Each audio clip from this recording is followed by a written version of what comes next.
Awesome. We are live. Hello, everybody. This is the First Impressions podcast. I am your podcaster, Kristen, and I am joined today by my dear friend Maggie, as always. Hello. And we are here to talk about our love for Jane Austen and give a big middle finger to all the haters who think she is just romance in bonnets.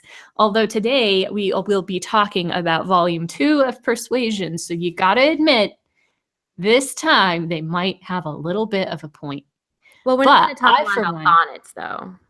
Yeah, no, right. There's not much talk about bonnets. And I, for one, am really enjoying this.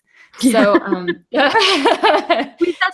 we've said before repeatedly that Jane Austen is more than just romance. However, there is certainly nothing wrong with romance. No, and it's masterfully done. In Volume 2, which we're going to talk about today, it is so masterfully done. But before we get into it, we'll just give you guys a recap or a reminder for those of you who listened to episode part 1 of Persuasion a long time ago. Previously on First Impressions podcast. Yeah, exactly right. So what did we talk about, Maggie, last time? Well, we talked about part 1, as you just said, which basically takes us through the backstory of Anne, her family, and Captain Wentworth. And her family moves, and we travel with Anne to her friends and relations' homes, and then we travel to Lyme. And I think we went right up to the part where Louisa Musgrove cracks her head on the pavement. Yes, she was too precipitate by half a moment. It's the big dramatic end. Oh my God. Because why? Because she wouldn't be persuaded. So, oh snap! Wait, are you trying to say the theme of persuasion in this book? There actually might be a theme about people being persuaded, and sort of what happens to Louisa. Oh my gosh! I should have listened to part 1. Then I would have known. No, I'm just kidding. Yeah, exactly. And sort of what happens to Louisa in part 1 is that she's trusting Captain Wentworth to catch her, and he's not prepared to catch her in this instance, just like he may or may not have been prepared to catch Anne when he was asking her to make the leap of getting engaged to him. And, I see what you did there, and I like it. Thank you. Thank you. And, we've sort of established who all the characters are, and now after, all of this stuff happens, Anne is sort of left alone at Uppercross briefly and thinking, wow, this place used to be so full of life. That's where the Musgroves live. That's where her family lives. And there's this moment where she thinks she was the very last to be at the cottage there because everyone else went to Lyme to nurse Louisa. So Anne was the very last. The only remaining one of all that had filled and animated both houses, of all that had given Uppercross its cheerful character. A few days had made a change indeed. If Louisa recovered, it would all be well again. More than former happiness would be restored. There could not be a doubt, to her mind there was none, of what would follow the recovery. A few months hence, and the room now so deserted, occupied but by her silent, pensive self, might be filled again with all that was happy and gay, all that was glowing and bright in prosperous love, all that was most unlike Anne Elliot. It seems like there's... Sorry, go ahead. With that passage that is devastating to me, readers, we are finally beyond the worst. The worst is behind us now, and I can enjoy Volume 2 because what's going to happen for our beloved heroine Anne is that things are going to start looking up. There seems to be a lot of, especially in part 1, where it made me think of this when you were reading that passage because it says that she's the last. She is kind of the one who gets left behind a lot. Oh yeah, forgotten, stunted aside, not thought of. Yeah, and Bay and I actually just earlier this evening we watched the most recent BBC movie version of Persuasion, and as much as I, spoiler alert, dislike it, they do a good job of showing that every time they go somewhere or walk somewhere, Anne's just kind of like trailing behind. And I think that's how she feels about her life at this point. That's exactly how it is. I mean, living with her family, they're just, oh, it's only Anne. In this group of lively people, she's sort of seen as kind of an old spinster, and everybody forgets to think of her. And one of the reasons everybody forgets to think of her is that they're all having their own little tussles with one another and their own little domestic disputes. And she's just sort of an elegant person who's above it all and just listens to them patiently, where they bitch about, oh, my mother-in-law doesn't give me precedence or whatever. The smaller children appreciate her, though, because she plays the smaller children appreciate her. People who really need things appreciate her. Just like when the accident happens at Lyme, everybody turns to her, because actually everybody's been turning to her this whole time. Solve my problems, listen to my problems, Anne. And she's sort of been this quiet psychiatrist. She's sort of like the Fanny Price, except for people talk to her a lot more. Right. They just see her as there for their own convenience. But once things really get hard, she's the person that they turn to, and the person that Wentworth turns to for guidance as well. She's the rock of this group. Do you think if this was a modern novel, there would be a point where Anne just kind of snapped and lost it and was like, oh my God, I can't listen to you people and your stupid problems anymore. Take care of yourself. I'm out. And then just like runs out and slams the door and has this big moment where she just kind of tells everyone to go F themselves? Yes, I completely agree with you. And I think a modern audience would cheer her for doing that. Right. But that's what's so different. That. Yeah. That's what's so different. Reader, you're kind of longing for that. Yeah. Because she recognizes what's going on. And you're like, come on, Anne. But you just you don't get that. Culturally, we've changed so much that now it's the idea of you and your independence, and you deserve happiness. That was simply not, you were part of an ecosystem. I'm worth it. Yeah, I'm worth it. Yeah. Well, no one would tolerate or respect that kind of behavior then. Then it was absolutely imperative for you to pay your duty to your parents and to your elders, and you were part of an ecosystem, and you had to accept that. You had to accept your downtrodden state. And that's not only is that the time period, but that's sort of England, right? Like America, we come here and we have our individualism, and we sort of developed this culture in the 80s of the me, like, not to get into like American culture, but like we have shifted towards I'm so awesome and I deserve it all, when that was simply not a way of life or thinking. From the British we say the stiff upper lip. Everything can be borne. Kind of a this too shall pass. In this country, for sure, from the very beginning, we have valued individual right and individual freedom above societal good. That's right. And in a lot of ways that has driven us to our current problems. Which we won't get into on our First Impressions podcast. We'll save that for our American Politics Today podcast. Yeah, right. Our other podcast where we just about politics. Well, did you guys know that we have a political podcast where we talk smack about? No, I'm just kidding. We just don't record ourselves because no one wants to hear it, or we'd be arrested. Right. In Idaho, I can buy a gun anytime I want, unlicensed, no training. I throw it in my purse. But gosh darn it, that's your right, Kristen. Gosh darn it, I'm free. Because a well-regulated militia is essential to the protection of our nation. I am free to accidentally shoot myself or anyone else in the face. And your baby can shoot you too. I know. Oh my God. Great. Okay, we should not talk about this. Yeah, we should. But I think that is an excellent point that you're making. And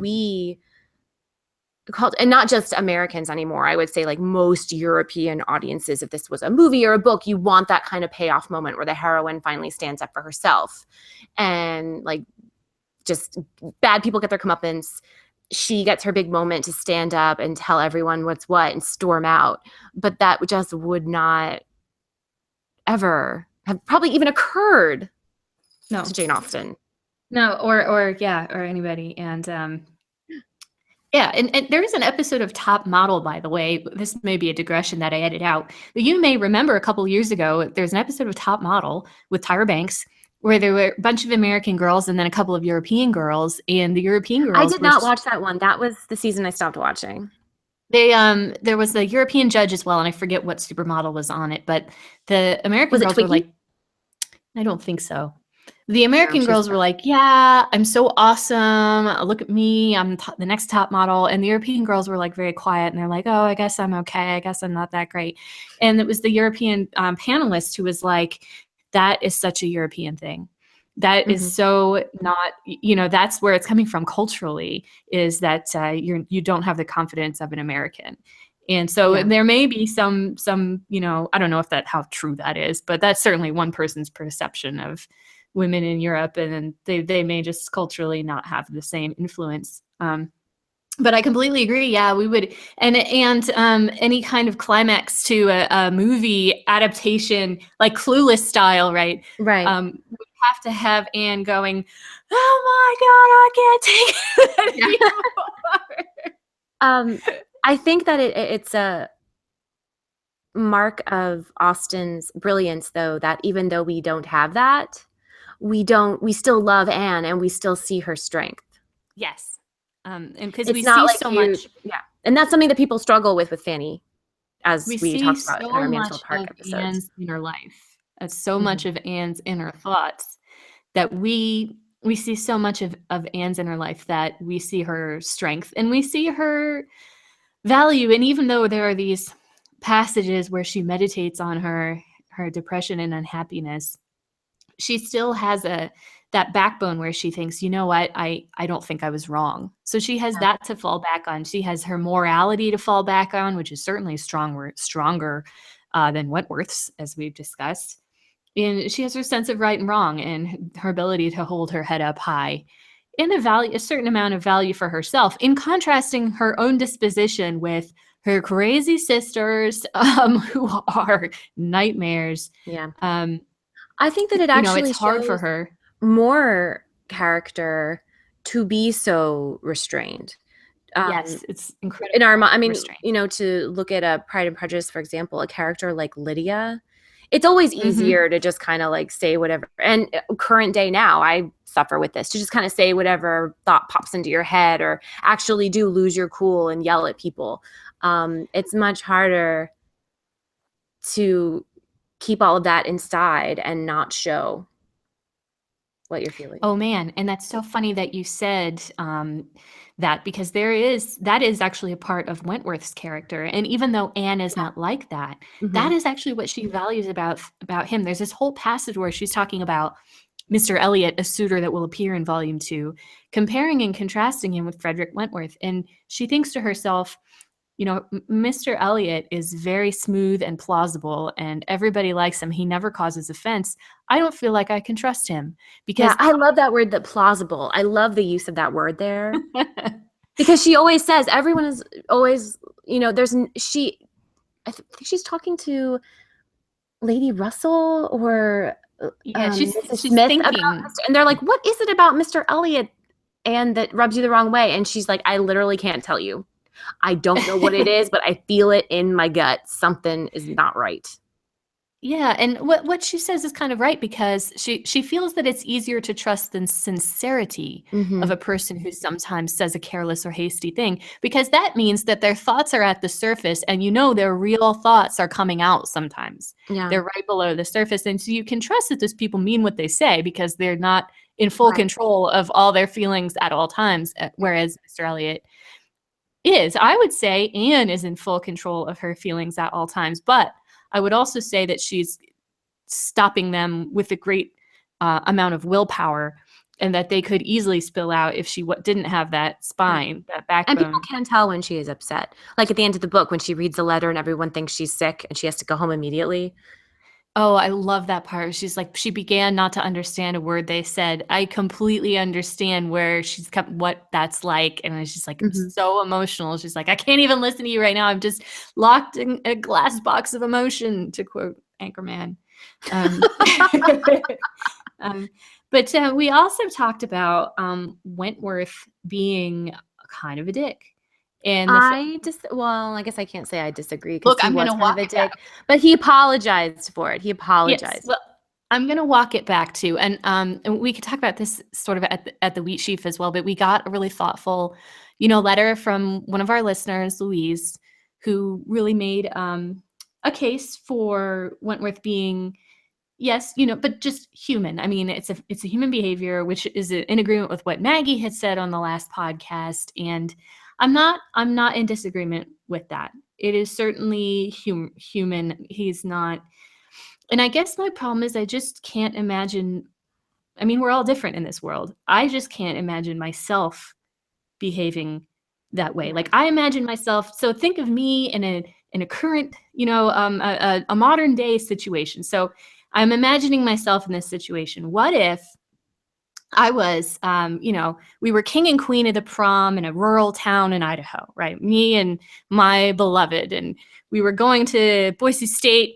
He had an amazing football scholarship. I was going on my cheerleading scholarship. We were going to rule the world at Boise State. When we got engaged, we were 18 years old, right? Crazy young kids.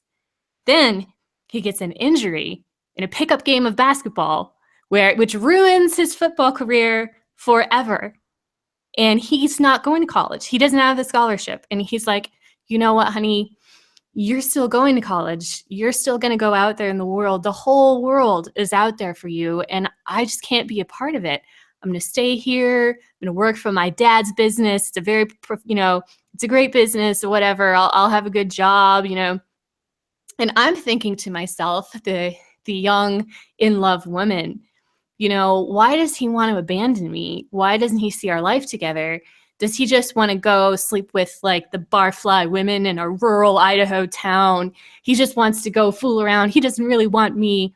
And so I peace out and I go to college and I study abroad and I do amazing. I major in fashion design. I major in the history of polka dots. And then I go to law school because I'm just so great. And I go to law school and I do really well. And then there's really this case, detailed. there's this case that I win in my first year of law school where everything hinges on everything hinges on the fact that I know that you shouldn't take a shower after you get a perm. And so I find out that the girl on the stand is lying. Oh, wait, that's Legally Blonde. But so imagine this whole scenario. So the world is my oyster. I've gone out. I've been successful. Say that I then come home. I finally, local girl made good. I'm coming home. I'm going to show him everything that he threw away. And his father's business has gone bankrupt. It's gone under. And he's tending bar. He's very poor. He's got nothing. And I walk into the bar and I see him there. And it's 8 years later. Time is a little hard on him, but he's still got that face and those brown eyes that I fell in love with. And I see him there drying a glass. I can't imagine myself not dissolving into a puddle, just feeling this pang of longing and love for someone. And I always do. Like when I even see them again or in their presence again, I know I would immediately feel it. And I just don't understand people who could suppress that emotion or not feel that emotion. I know he felt that pang, and why he would suppress it in anger, I could never do that. I could never do that. But Kristen, not everyone is the same. Yeah. So that's where we'll leave that conversation. Because I acknowledge that. Though. That sounds awesome. There's gonna be it's like a little bit Sweet Home Alabama and a little bit Legally Blonde. So basically just take every Reese Witherspoon movie and mash them up, and she could do a modern Persuasion. And it's gonna be this amazing Daniel Steele or whoever potboiler romance novel where the chemistry is there and he's this rugged man who's this amazing masculine guy, and we wind up in bed and it's a torrid affair. Yeah, that's where it's going. Keep talking. Tell me more, Kristen. No, seriously. You'll just have to read the book. You'll just have to read the book. I'd read that book. Okay, let's get back to actual part 2 of Persuasion. This was a delightful side story. And like I said, I'd watch the shit out of that movie. So we're basically with Anne. She's kind of chilling at, what is it? Upper Cross. But and everyone else is, right. But then she goes to Bath. Yes, the story quickly pivots, and volume 2 is all about her life in Bath, and she's not thrilled about going there. And I love the description of Bath, where she sees the low smoking buildings in the rain, and just thinking about Austin's experience. in Bath, which was in the later part of her life, the part that had already passed because she's now living, in Chawton, in a rural area when she's writing Persuasion. But she had spent many unhappy years in Bath. And writing about it, you just get the feeling, her impressions of the city come out, and she's like, "Oh, I hate that place. Think of how many unhappy." When we were watching the movie and I got up for some reason to get something and I was like, ugh, Bath. And Bay's like, what's wrong with Bath? And I kind of I tried to think of a way to explain it. And I said, well, it's kind of like, remember when you were in middle school or high school and everyone would go to the mall to hang out? And it's like the place to see and be seen. But it's still just a mall. Like everyone's hanging out at Spencer's Gifts, but it's not really that cool. You know what I mean? Like that's in my head. It's trendy to be there, but it's not that great. It's vapid. Like a lot of these social scenes, there's a lot of vapidity. On second thought, let's not go to Camelot. It is a silly place. And people are all about the little social maneuverings. And when Anne gets there, it's very obvious that her father and sister, who are very vain people, are all about. They're like, look at our amazing apartments in this tiny townhouse. 3 drawing rooms. Yeah, right, exactly. And Anne thinks this is ridiculous. He was just the landowner of a huge estate. Yeah. And now he's talking about 2 walls, perhaps 30 feet asunder, and saying how great they are. It really is. They just live to compare themselves to other people. They just live to be superior to other people. It doesn't matter what it is. I loved that passage. The couple times that I read the book, it always, when they're showing off their house to Anne and she's just basically disgusted, that passage in particular always stuck out as her. I don't know. The contempt she has for her father and her sister is really sad because she has to be with them all the time. Yeah, but she really has like no respect for them, and it's just sad to be trapped with people like that. It's interesting too, in that she admits, and Mr. Elliot admits as well, that she has a certain kind of pride, a real pride in herself and her family, as opposed to this fawning, obsequious sort of pride. Oh, look at our rich relations. Anne draws away from that kind of attention seeking because she's like, no, being proud of who you are and being proud of yourself doesn't mean you go chasing after other people. It means or spend hours poring over your family's old book. Baronetage or whatever. Yeah. That is so funny too. So she gets to Bath, and who does she find there? But the same. Who, Kristen? Tell me. But the same handsome man who noticed how beautiful she looked when that brisk wind beautified her in Lyme. It's the same guy, and it turns out to be her. It turns out to be her cousin, Mr. Elliot, the heir to the count. Wait, I'm sorry. Did you say her cousin? Mm-hmm. And because I forgot. It's totally fine. No, the 2 cousins are going to be jacked up. No. Yeah, their kids are going to look so weird. You don't even know. I'm sure it'll be fine. All of our friends who are genetic counselors who are listening to this will be like, actually, you'd have to have quite a few closer pairings than cousins to resolve. Yeah, 2 cousins is actually totally, for the most part, totally okay. I mean, you don't want to do that generation after generation, but from what I understand, it's actually okay. But yeah. So you should stay tuned to listen to our 3rd podcast, which is a science podcast about genetics and incest. Yes, that one's very popular as well. Oh, it is. It is. Well, we're acknowledged as experts in the field. Every field. We're quite accomplished. This is who Mr. Elliot is, and I just want to read a passage. And we already started talking about how Anne finds herself enjoying his company. Mm-hmm. But Lady Russell sees an opportunity for more. She sees an opportunity for Anne to get married to Mr. Elliot. He's clearly interested in Anne. And it would be an elevation of Anne Elliot to Lady Elliot, who her mother was. And I think that is the key for and doesn't Lady Russell say that too? Doesn't she say, to see you occupy the same place as your mother, because she was close friends with Anne's mother. And so I think that's kind of one of the reasons why Lady Russell kind of pushes Mr. Elliot a lot. Yeah. And Anne sort of finds that a powerful inducement. But as soon as she thinks about Mr. Elliot proposing to her, she goes, no. And there's a Yeah. part later in the book where Roast. she's like, even if Frederick Wentworth and I never get married, our division, when we're divided forever, it's going to have the same effect as if we got married, because I would never think of another man. And Austen kind of makes fun of that. She's kind of like, oh, wow, such high-wrought musings of eternal constancy were spreading purification all the way to wherever she's going. It's a weird passage, actually, because Austen kind of makes fun of her heroine a lot, who she otherwise seems to like. But anyway, just to get an idea of who Mr. Elliot is, this is the passage about the hasty thing. So Mr. Elliot was rational, discreet, polished, but he was not open. There was never any burst of feeling, any warmth of indignation or delight at the evil or good of others. This, to Anne, was a decided imperfection. Her early impressions were incurable. She prized the frank, the open-hearted, the eager character beyond all others. Warmth and enthusiasm did captivate her still. She felt that she could so much more depend upon the sincerity of those who sometimes looked or said a careless, God damn it, a careless, shh, quiet. Hi, Suki. No, yeah, that's my dog, Suki. I'll have to edit that out. We'll get to that in new business. Yeah.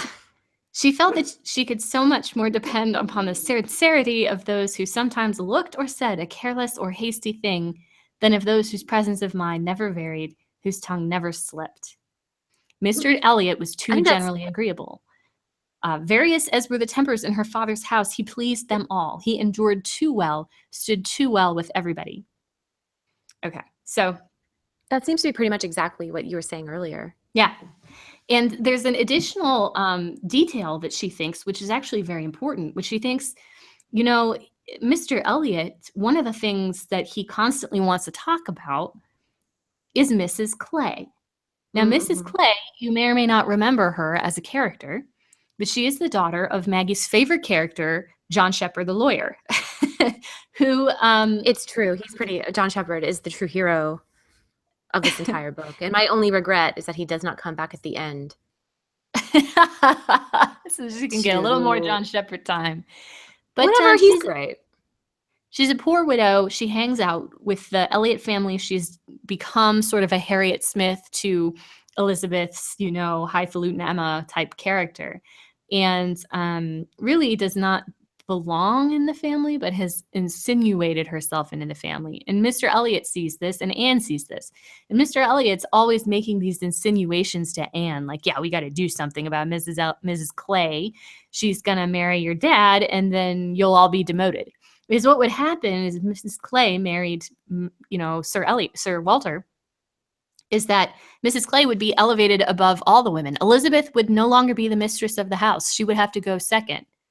And Mrs. Clay could also have a child, baby, boy, which would then inherit the estate, which would disinherit Mr. Elliot, the cousin who will inherit.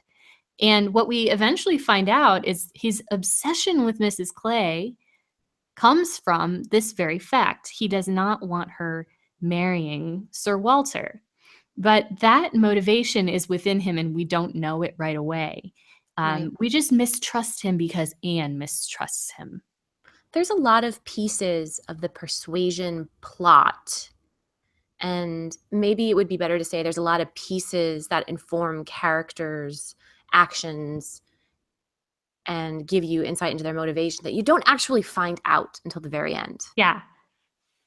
So you're kind of thinking, I remember the first time I read Persuasion, at the very end being like, but what was the deal with Mr. Elliot? Like, why then was he always trying to get... Oh, and then he ends up marrying Mrs. Clay, so she won't marry. Oh, okay. Like, you're wondering, and then boom, you kind of figure it out right at the end. Because he doesn't seem to have any negative motive. It's totally, believable that he just wants to be part of the family again. And she sort of believes that too. But she doesn't totally trust it, because for so many years he had been not interested in being part of the family. And it's kind of funny in the internal monologue when he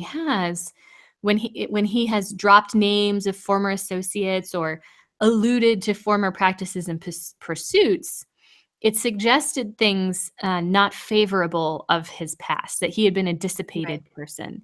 And I love this sentence. She saw that there had been bad habits, that Sunday traveling had been a common thing. And I was like, Sunday traveling, clutching my pearls. But apparently that was, I think Mr. not on the Elliot seventh day, God didn't travel, kind of thing.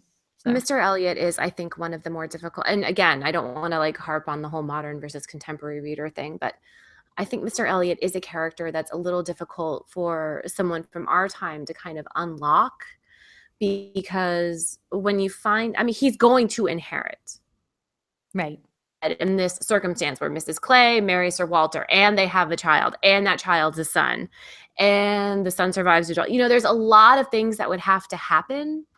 So his whole like plotting and machinations, they don't always seem to be true or not make a lot of sense.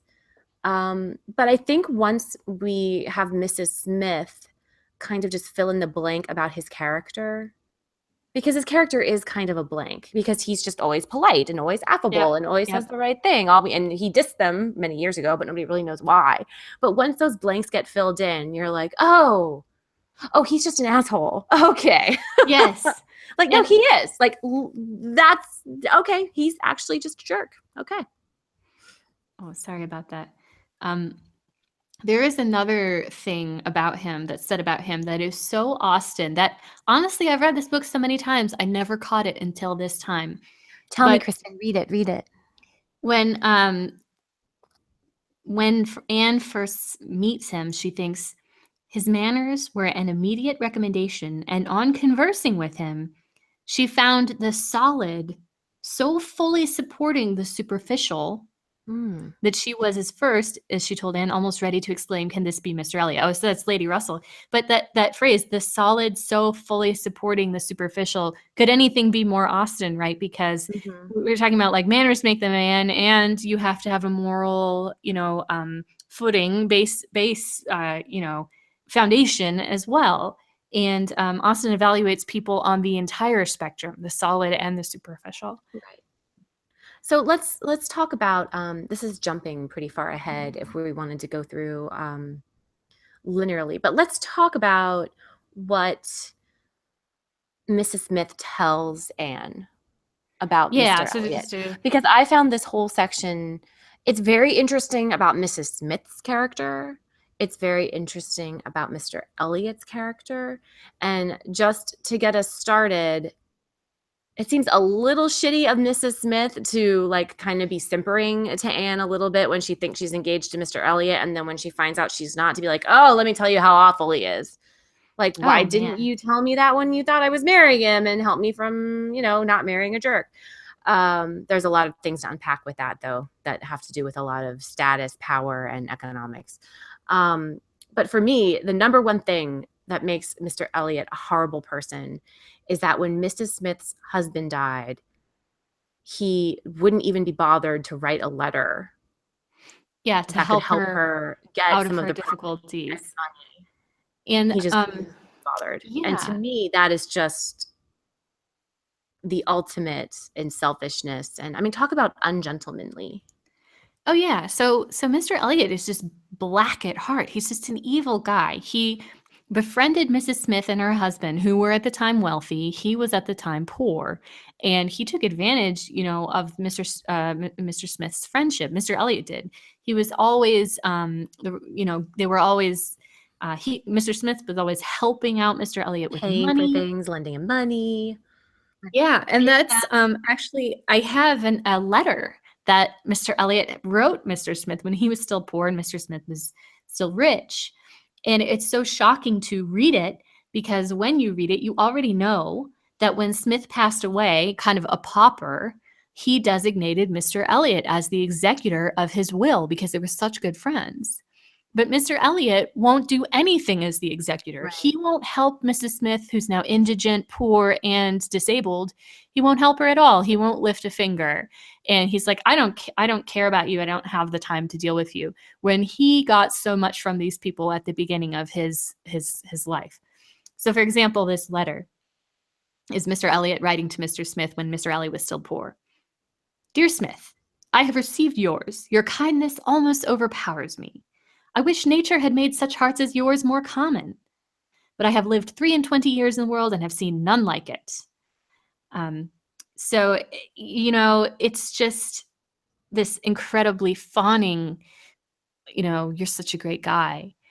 And he got all this help from him. And so you just wind up hating him by the end. The thing that enraged me the most about it is that Mrs. Smith, it's not like, oh, she's so sick she can't do it, or she's not sure who to write to, or she doesn't know how to frame the letter. She is not permitted by law or by culture to do this thing. Right, and she can't hire anyone to do it for her. Because she's too poor. It's not like, oh, I just don't know how to do it. I'd really like you to help me out. Like, she's not allowed by law to take the actions she needs to make this happen because she's a woman. And so she's so desperate that she happens to think, because she knows a lot about the outside world, that she happens to think that Anne will marry Mr. Elliot. She's heard the rumors. Her nurse is a big gossip and tells her everything. And so she kind of sees, when they have that meeting where she finally does spill her guts, she thinks that Anne and Mr. Elliot are engaged. Yes. Right. And then she's like, hey, could you do a favor for me and talk to him? And, maybe he could write this. She doesn't get to this part, but basically she's saying, like, now that you have influence over him and you like me, could you ask him on my behalf to help me out? And what Maggie's talking about, what's so messed up about it, is that Anne says, no, I'm not going to marry him. And Mrs. Smith's like, oh, I know you are. You don't have to be coy. And Anne is like, no, I am really not going to marry him. And Mrs. Smith then says, even though she knows all about who Mr. Elliot really is, Mrs. Smith then says, let me plead for my former friend.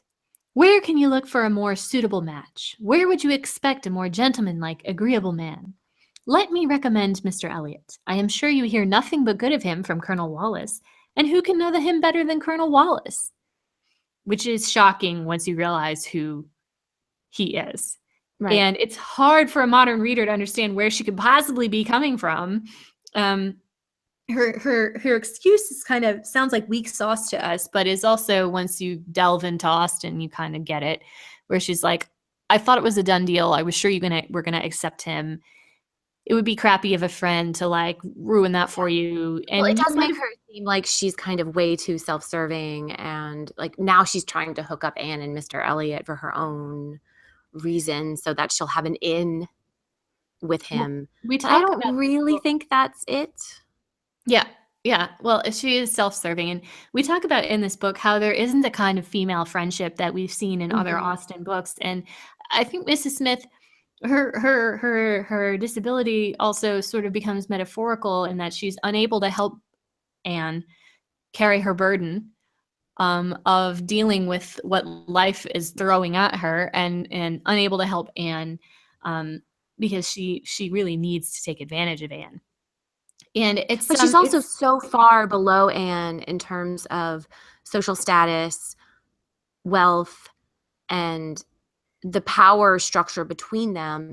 I don't think it's even such that she could openly say, until a couple minutes later in their conversation, like, he's horrible, don't marry him, like, don't do it. I think that it's not like Lady Russell counseling Anne or trying to persuade her away from marrying someone. She doesn't have that right. Yes, it is the kind of persuasion. Oh my God, you're absolutely right. But Mrs. Smith, I don't want to be hard on her as a character, because Austen actually cares a lot and loves this character and gives. Oh yeah, that's what I'm saying. I'm saying, like, not so selfish and self-serving. It's not her place. Yes, to right away tell Anne how awful that would be. I think that would be seen as a huge breach of social etiquette for someone in her position. yes, I completely actually agree with you that, yes, it would be a breach. And for her friend to be so high above her, planning this prosperous marriage, and for She's her to so come in. high above me. We always So have to break for lovely. 90s pop hits, the top 40 She's so radio. high. Yeah, top 40 from, also that was really off key. My apologies. Top 40 circa 2001, maybe. No, at least 1998. It's the 90s, baby. Oh yeah, right. Yeah. Hold on. I'm going to search my document quickly. So I'm going to type, so it's going to make noise. I don't hear Okay, anything. so I want to read about Mrs. Smith because I think this is so interesting. And I wonder a lot about Austen, how, I mean, we've all observed this, right? So Mrs. Smith has what Austen calls the choicest gift of heaven, right? So Anne goes to see her, and Anne thinks, she could scarcely imagine a more cheerless situation in itself than Mrs. Smith's. She had been very fond of her husband. She had buried him. She had been used to affluence. It was gone. She had no child to connect her with life and happiness again, no relations to assist in the arrangement of perplexed affairs, no health to make all the rest supportable. Her accommodations were limited to a noisy parlor and a dark bedroom behind, with no possibility of moving from one to the other without assistance, which there was only one servant in the house to afford, and she never quitted the house but to be conveyed into the warm bath. Yet, in spite of all of this, Anne had reason to believe that she had moments only of languor and depression, 2 hours of occupation and enjoyment. How could it be? She watched, observed, reflected, and finally determined that this was not a case of fortitude or of resignation only. A submissive spirit might be patient. A strong understanding would supply resolution. But here was something more.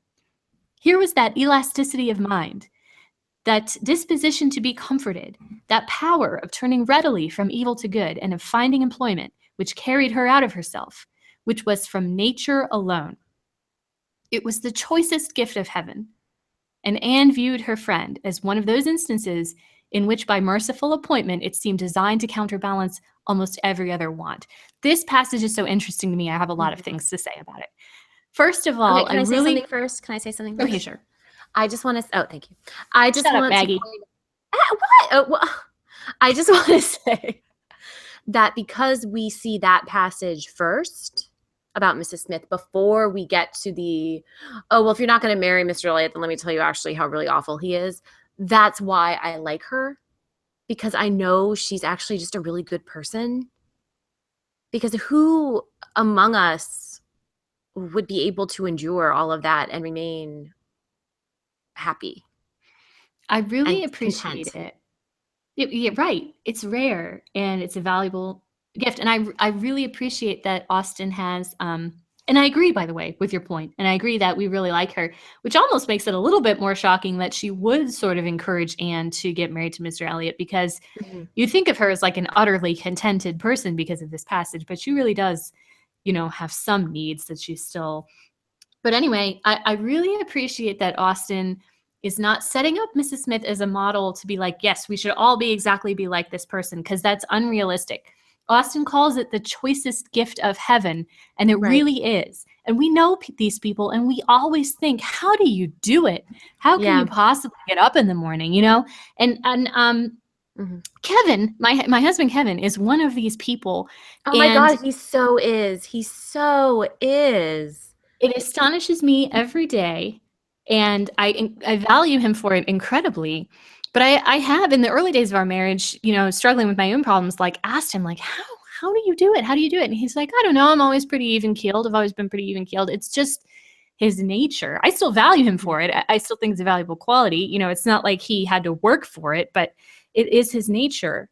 And I really appreciate that Austen recognizes that some people are just like this. But sometimes it also drives me crazy, digression, when I have to tell you this story. He is so even-keeled and so optimistic that recently, during, the night of the election of a certain American politician that will remain nameless, I couldn't watch the TV. The election results were rolling in. I was like, I can't watch. I went to That was me too, Kristen. That was me too. but it was before I even knew what I really thought, my candidate was going to finish first. But I was like, whatever, I'm going to go take a bath. And I went and took a bath, long bath. And I finally, at the end, I was like, I checked Facebook. I was like, okay.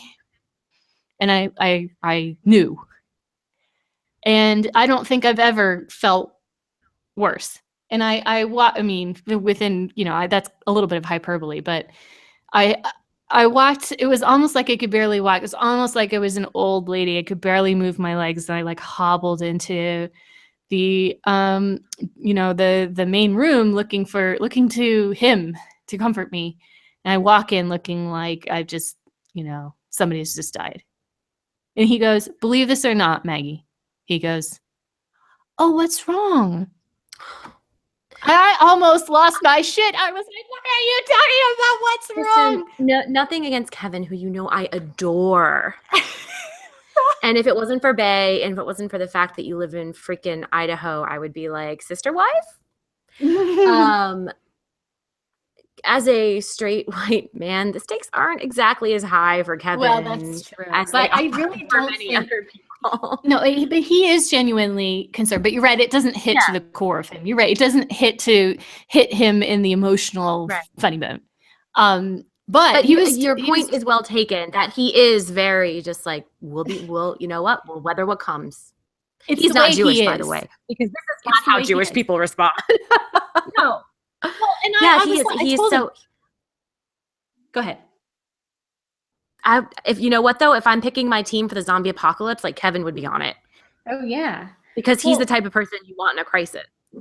Yes, he's the Anne Elliot in a crisis. He's like, we got to keep our heads, we got to keep cool. Ooh, nice callback to the thing we're actually supposed to be talking about. Oh my god.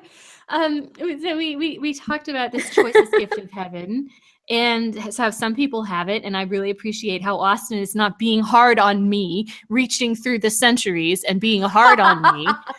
Like she sometimes is through Mansfield Park, which I appreciate. She's my external moral conscience. The shadow plot is aimed at Kristen. Yeah, she was thinking about me when she wrote this 20 years ago. But she's not reaching through the centuries to be hard on me, like she sometimes is through through Mansfield Park. Excuse me. She understands the world so well that she understands that some people will never have it. Some people will never have it. Some people will have my struggles. And that's nothing they can do about that. And I wonder, this is also a point I want to make. I wonder, who did Austen observe that was like this? I don't think it was Austen herself. I think Austen was an Anne Elliot. And I think Austen encountered people, whether that was her sister Cassandra or whoever, who were like this, and had spent time trying to understand how do they do it. Because I think if you want to do one of those things that they say you shouldn't do, right, where you read into authors' works to glean ideas as to their own personality and views, I would say that Austen was like an Anne Elliot merged with the Lizzie Bennet's wit. Mm-hmm, mm-hmm. And I completely agree. Do you know what I mean? And Anne Elliot has a rich inner mind, but doesn't express a lot of it outwardly. And I feel like Jane Austen is closer to maybe more her narrator's expression, and she wouldn't really. I feel like she probably spoke her mind more than she should have. More than Anne, but Anne was the soul of her. Anne was the emotional soul of Austen. Right. I completely agree. Yes. Because of the way Anne's reactions and emotions are described in Volume 2, I know Austen had to have lived this. Yes. And it's interesting because Austen never married, and we really only know about Tom Lefroy, which was a short time in her younger, very young days. Austen must have had other romances. Austen must have gone out in the world and have been thinking about a man and seeing him across the room, and even, forming these warm emotional attachments that they knew they could never, get married or whatever. I know that must be true because she describes this as sensations. I mean, she was a person. She wasn't just like a writing machine. She didn't just stay locked in her house and constantly churn out novels. I mean, she lived a real life. She lived in real life, and she had a lot of a lot of social interaction with all the men She around had a her. high And emotional vocabulary. well, she did, but she also had this. What I think is so interesting is she had the real life romances. I know she did because otherwise she couldn't have written this. Right. And it's Oh, so oh, unfortunate. Kristen, you just made me think of something I wanted to talk about. It's so good. Oh, So getting back to what we were saying, the scene with Mrs. Smith and the letter, I love, love, love, love, and reactions to the letter, because the letter, I'm sure you have the section bookmarked. I don't have my book in front of me, but she has all these conflicting thoughts where it's like, on one hand, this is embarrassing and disrespectful to my family and makes me feel awful and what a jerk. On the other hand, it is itself a breach of honor for me to read someone's private correspondence. And on the third hand, which, as you do, someone by what is written in their private correspondence. And to me, we've talked a lot about why Cassandra would burn Jane Austen's letters. And I think kind of one of the main theories is that she didn't want people to judge her sister by things she might have written in private. oh my God! And this passage to me responds so well to that. And I love Anne for having the wherewithal to not just read this letter and be like, what a jerk, but she also takes the time to think, this is not meant for me. This was said in private. I don't know if it's right to judge him by this, but with all of this other evidence, I do think that he's a jerk. Okay, so hold on a second because I do have it. And I'm so glad you brought it up because this is one of the things that I definitely wanted to talk about. And for me, okay, I talked earlier about the fat shaming passage where she Right. justifies the fact that she's making fun of a heavier woman, Mm-hmm. right? To me, when we're talking about the morality and the high standards Austen holds to herself, this to me is another justification. So let me read the passage. Anne could not Yes, and immediately I don't disagree. Sorry, I don't Anne disagree. could not immediately get over the shock and mortification of finding such words applied to her father. She was obliged to recollect that her seeing the letter was a violation of the laws of honor, that no one ought to be judged or to be known by such testimonies, that no private correspondence could bear the eye of others. Before she could recover a calmness enough to return the letter which she had been meditating over. Okay, we know for a fact, for sure, Austen was so witty and had so much biting wit. She must have written to her sister Cassandra and others and said mean Oh, I'm stuff. sure. And don't you wish you And could we read have it? some examples of that. Yeah. What's it? I What's said, that? don't you wish you could read those letters? We have a few examples of it where she makes some offhand comments like this woman died. Maybe she's turned around and saw her husband. Like Oh, Jane. But yeah, if you just were reading it, you'd be like, wow, what a bitch. But no, yeah. it's funny. Yeah, But yeah. I mean, I wouldn't want people to judge me by some of the things that I say when I think I'm in private. Like we can all be grossly inappropriate when we think that no one else is really listening. Yes, in our minds and also in our communications with our good friends. And nowadays, I mean, they say never put anything in writing and you wouldn't want to in the New York front page of the New York Times. Right. Then they only had letters. Nowadays, we can decide to only say things out loud if we want, or we know that our emails are private. This also ties into to the fact that Fanny didn't take Mary Crawford's letter, the Mary Crawford's letter that says, I want Edmund to be the rich guy before I marry him, that I want Edmund to inherit before I marry him. Mm-hmm. Why she didn't take that letter and just forward it right on to Edmund himself Right. is because it would be a violation of the laws of honor. Right. And I think that this is another example of how, and I'm glad that we get to see it, because a lot of the time, Austen, she'd assume that the reader would know these things. Yeah. And so I'm glad that it is explicitly written for Anne's thought processes. I have to ask you a favor. Yeah. I drank a lot of wine. Now I have to go pee. Yeah, go for it. Okay. Be right back. I'll entertain myself. Faye. Kristen had to take a break. What should I sing to amuse myself? Wake me up before you go. Don't leave me hanging here like... Is it yo-yo? That doesn't sound right. Don't leave me hanging here like a yo-yo. Can't be right. Although, it is from a band called Wham, so perhaps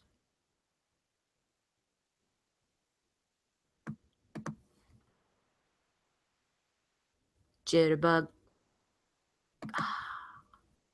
Jitterbug. Wait. Oh yeah, it is Yo-Yo. Wake me up before you go. Don't leave me hanging on like a yo-yo. Wake me up. I don't want to miss it when you hit that high. Why did you pick that song? It's not that good.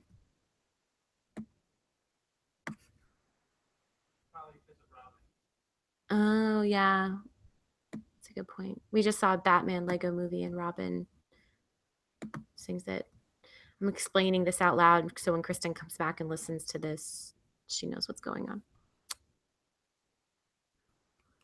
Waiting for Kristen.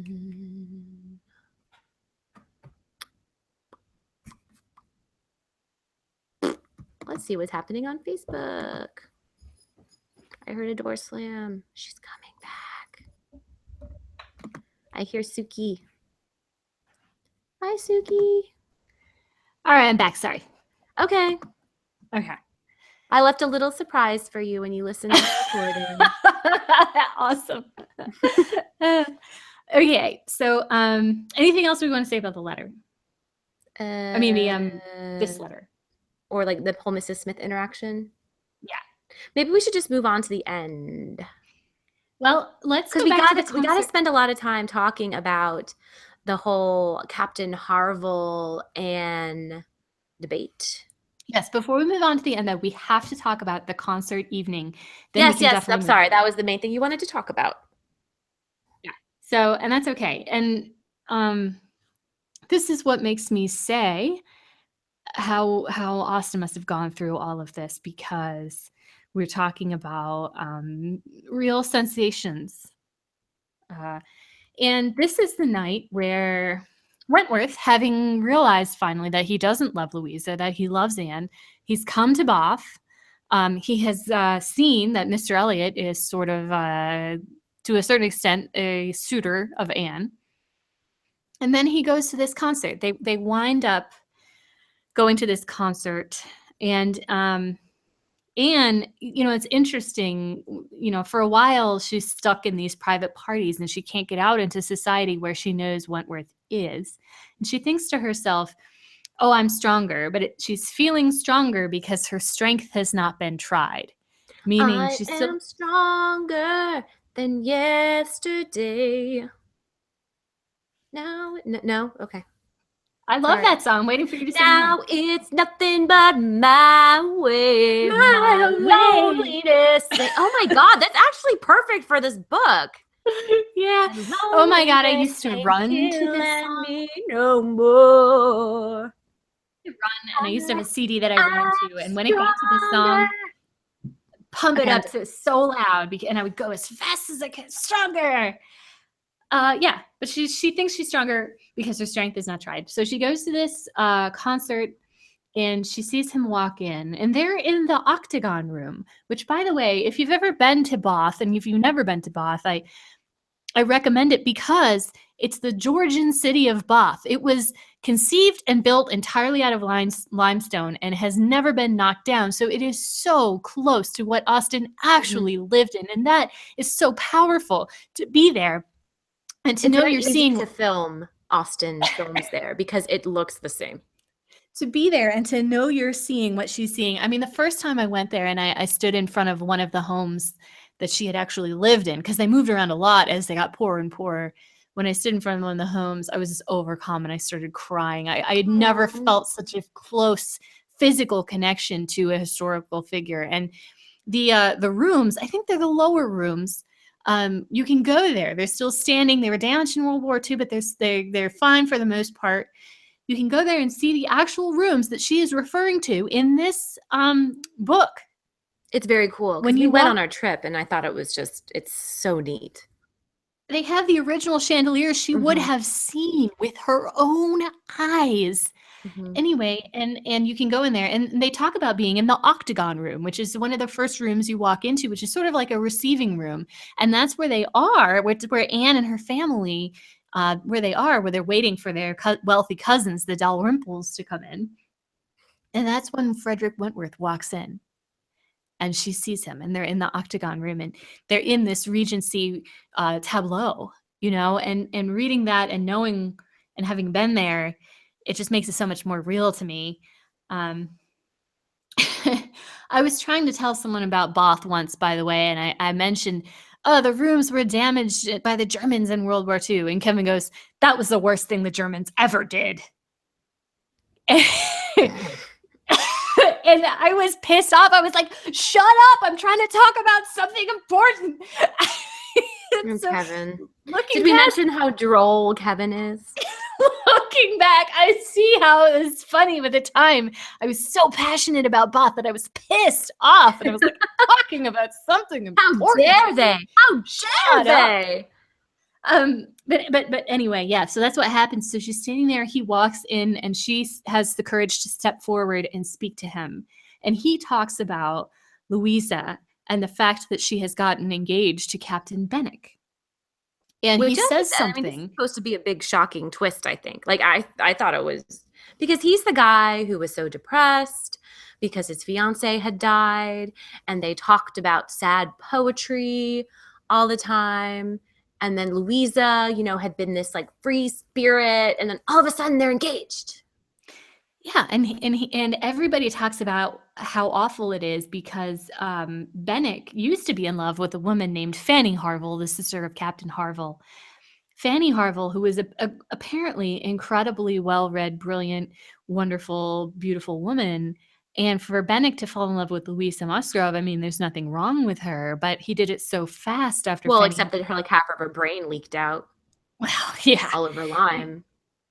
He did it so fast. I'm just kidding. Oh, you. I'm sure she's fine. Wentworth, being in love with Anne and his line of thinking, he brings it up to her, and he says, Louisa Musgrove is a fine girl, but Bennick is something better. He's a reading man, a clever man, a thinking man. And he was sincerely attached to Fanny Harville, who is a very superior person. And Wentworth says, a man does not recover from such an attachment. He ought not. He does not. And Anne, rightly so, takes this all to their situation, takes this all to her heart and all for herself, saying, he's saying that he has not recovered from his love of me. That's how she takes it. And the passage is so amazing. Which it says she's insensible of the ceaseless buzz of the room and the almost ceaseless slamming of the door, yet she caught every word, and she thought nothing of the brilliancy of the room. She couldn't pay attention to anything. She just was focused in on his words, and it was almost like a camera was just zooming in on him and everything he was saying, and it's so real. So that's the moment where she takes that into herself and realizes that he does still love her, or is strongly suspicious that he does still love her. And Maggie thinking, I agree. This is one of those moments. No, just because I mentioned this to Kristen earlier, that I am terrible at reading into people when it comes to whether they are interested in me romantically or not. I am the worst, like the worst. I once had a friend tell me that if someone was going to propose to me, they'd have to use a PowerPoint presentation or I wouldn't get it. So I would probably not pick up on this, but I think this is an instance where you can look at what he's saying and say, okay, the subtext is quickly becoming text. Yeah, absolutely. I mean, it's not that far away from him being like, yeah, some of us never stop loving. Wink. Yeah, I mean, it's, it's as clear as you could get in Regency times for him to be like, Anne, I still love you. Without actually declaring it. Yes. And, and she's so sensitive, and she knows he's so sensitive, and she reads everything into it, and she reads tenderness for the past into it. And she could not contemplate the changes, implying less. He must still love her, and she now knows that he's not going to be marrying Louisa, because that was kind of a roadblock that she thought still existed. She thought that he was going to become engaged to Louisa. when she finds that out, it says she has had feelings that she was afraid to examine. They were too much like joy, senseless joy, knowing that he was, unattached once more. Even though knowing she didn't have any, proof of a return of her affection, but just to know that he was unattached. But anyway, she spends the Kristen, whole.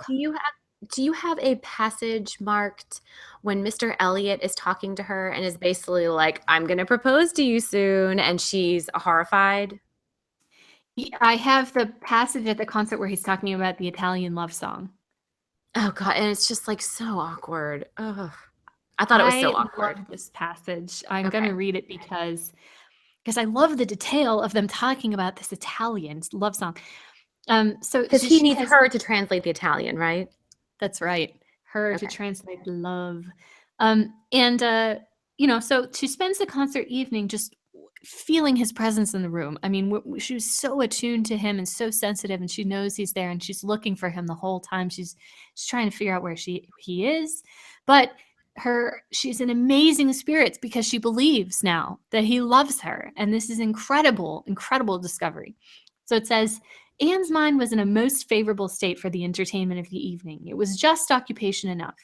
She had feelings for the tender, spirits for the gay, attention for the scientific, and patience for the wearisome, and had never liked a concert better, at least during the first act. Toward the close of it, in the interval succeeding an Italian song, she explained the words of the song to Mr. Elliot. They had a concert bill between them. This, said she, is nearly the sense, or rather the meaning of the words, for certainly the sense of an Italian love song must not be talked of, but it is nearly the meaning as I can give, for I do not pretend to understand the language. I am a very poor Italian scholar. Yes, I see you are. I see you know nothing of the matter. You have only knowledge enough of the language to translate at sight these inverted, transposed, curtailed Italian lines into clear, comprehensible, elegant English. You need not Okay, say anything that more, part my was dear. pretty funny. That part's Yeah, pretty here's funny. complete proof. Yeah. His sarcasm there, I like. Sorry, keep reading. Keep reading. My apologies. And she's like, I will not oppose such kind politeness, but I should be sorry to be examined by a real proficient. And then he said, Mr. Elliot says, I have not had the pleasure of visiting in Camden Place so long, replied he, without knowing something of Miss Anne Elliot, and I do regard her as one who is too modest for the world in general to be aware of half her accomplishments, and too highly accomplished for modesty to be natural in any other woman. Which is like relaying it not thick. Yeah. Anne goes, for shame, this is too much of flattery. I forget what we are to have next. Turning to the bill. So she's like, oh, and she's like trying to turn the conversation away. And Mr. Elliot goes, perhaps, said Mr. Elliot, speaking low, I have had a longer acquaintance with your character than you are aware of. And he goes on to say that he had heard of her before and how wonderful she was, and had long thought of the name of Elliot and hoped that the name would never change. Yes. Oh my God, that part. It's so cheesy. Yeah. So he's essentially saying, I hope that you'll marry me. Yeah. And she's like, oh, she's like, the attention is so poorly timed. She's like, oh, I want to get away from this. I don't want to deal with you. And then Wentworth, who is observing this conversation from afar, gets jealous. And he comes over. He finally comes over and says, oh, I must wish you good night. I am going. I should get home as fast as I can. And Anne realizes that he might be jealous of Mr. Elliot. So she tries to be encouraging, and she says, oh, is not this song worth staying for? And he says, no, he replied impressively. There is nothing worth my staying for. And he was gone directly. And he's jealous. Jealousy of Mr. Elliot was the only intelligible motive. And so the thing is, my question to you, Maggie, this is such childish behavior. I don't hesitate to use the word, there is nothing worth my staying for. That I want to ask you, Maggie, is Captain Wentworth's jealousy, over the top, obvious jealousy, is that male privilege? because she would never ever be allowed to express that kind of emotion. But Oh, we're for supposed to sure. Oh, for sure. I mean, yeah, we just talked about how she's constrained in her ability to tell people to just leave me alone. And I mean, absolutely, she can't be that kind of derision to someone that he is able to show. and I think that when you're reading it like that, when I was reading it, I didn't see it as an over the top display no, in my head. no, I was um, I was being unfair. He sort but of I mean, said, "No, absolutely. no, And then there's well, nothing worth didn't my we staying talk? for." I'm trying to remember if she and Captain Harville referenced that in their discussion about men and women loving differently. Mm. Um, but there's no question that men are granted more leave when it comes to expression and expressing themselves. Absolutely. Well, and the pen is theirs, and the tolerance of their deep emotions, their passionate emotions, they're allowed to express that with the pen and in other ways, right? And Hmm. it's acknowledged. Oh, male jealousy, and it was just sort of like, But didn't he yeah, think at this point that she and Mr. Elliot would very soon become engaged? yes, he It's did. kind of like this whole, and I don't want to say sitcom-y to um, make it sound like a diss against the plot, where you have that typical sitcom where two people just have these misunderstandings that could Right, easily be resolved if they talk to each other. You know what I mean? Where right, like right. she thinks he was going to be engaged to Louisa, and he thinks that it's very Shakespearean. How about that? Yeah, It's a yeah, Shakespearean comedy of errors. She thinks that he's going to be engaged to Louisa, and he thinks that she's going to be engaged to Mr. Elliot, and they're both wrong. And so they both respond to each other this way. Although she at this point does know that he's not. But I feel like he is very jealous because he thinks it's a done deal. yes. I think that's fair, and he probably did say, no, there is nothing worth my staying for, and like, just Which to me is seen more as a sad comment yeah, rather than a snotty one. Like, no, there's nothing for me here. Like, yeah, but oh, Captain Wentworth. Maybe I see him more of he's still being over dramatic. He doesn't know that for sure. There's a seat hmm, right next to her on the bench. There's nothing stopping him from sitting down I and trying guess. to talk to her. I mean, if you think that there's still, that the field is still open, why not play the field? Why don't, I think why not try? I think that Try you to and I court just have her. a fundamental different view of Captain Wentworth. I think to you, he's more, I don't know if pompous is the right word, but where he just kind of like has this ability to just be a snot. Whereas to Yeah. me, I see him as more of a tragic character. Yeah. Yeah, he is. He is tragic. He is a victim of his own, let's say, male privilege, because he has this pride, this hurt pride that she rejected him, Yeah. this hurt pride that she could possibly, That is true. That is very true. That is very true. Like, I was a catch, you missed out. Hey, girl, look at me. I'm hot shit. yeah. And But she's not Anne loves allowed him. to respond. She can't respond that way. All she can No, do is be she can't. polite and, make casual conversation that's allowed within the bounds of, and explain, to Mr. Elliot Italian because he's dumb.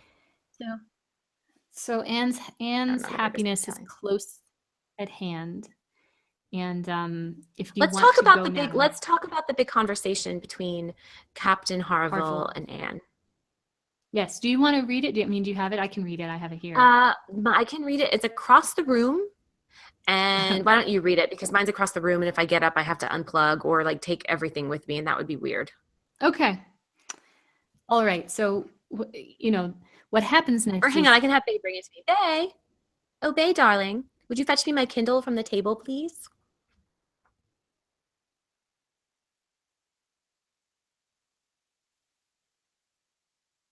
Captain Harville's part, and one of us can read Anne's part.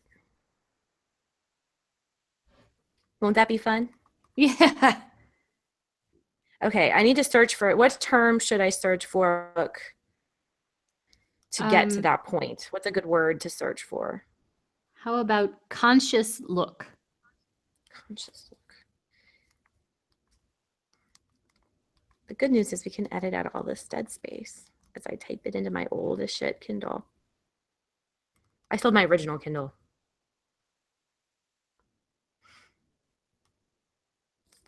Okay, hello. Apparently it's too old. I think it just. Oh wait! Oh no, I blew it. Uh, sorry. Hang on, I gotta go do it. No, take your time. Sorry, this is like dead airspace now. But you can edit it out, right? Like you said, it's easy. I mean, it's easy to edit dead air. You just highlight it and click delete.